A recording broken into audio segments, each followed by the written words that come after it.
Why you can't travel at the speed of light. Albert Einstein is famous for many things, not least his theories of relativity. The first, the special theory of relativity, was the one that began the physicist's reputation for tearing apart the classical worldview that had come before. Special relativity, a way of relating the motion of objects in the universe, led scientists to re-evaluate their assumptions about things as fundamental as time and space. And it led to important revelations about the relationship between energy and matter. Special relativity was published by Einstein in 1905, in a paper titled, On the Electrodynamics of Moving Bodies. He came to it after picking on a conflict he noticed between the equations for electricity and magnetism, which the physicist James Clerk Maxwell had recently developed, and Isaac Newton's more established laws of motion.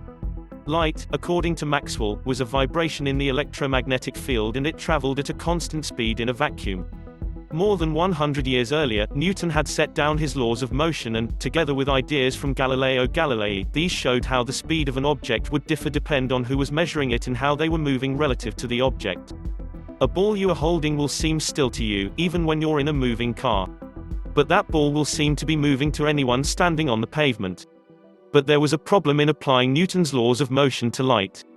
In Maxwell's equations, the speed of electromagnetic waves is a constant defined by the properties of the material through which the waves move. There is nothing in there that allows the speed of these waves to be different for different people depending on how they were moving relative to each other.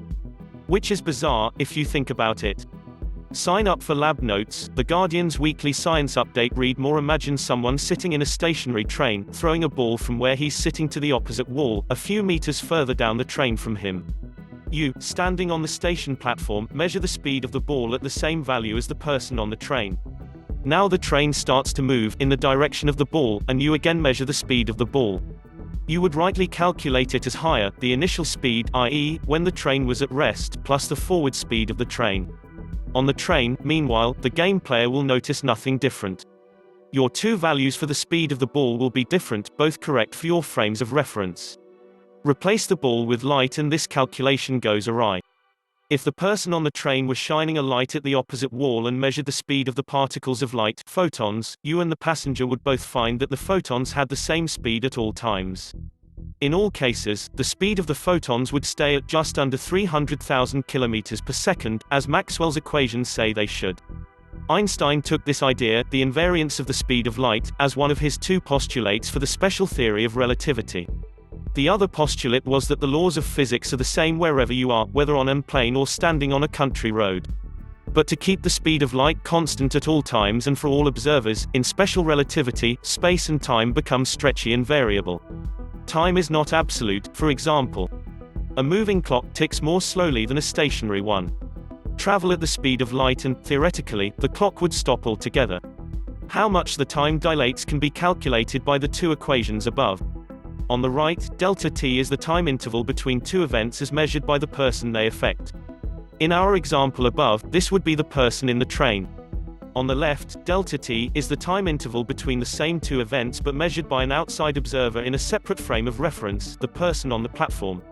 These two times are related by the Lorentz factor, gamma, which in this example is a term that takes into account the velocity, v, of the train relative to the station platform, which is at rest.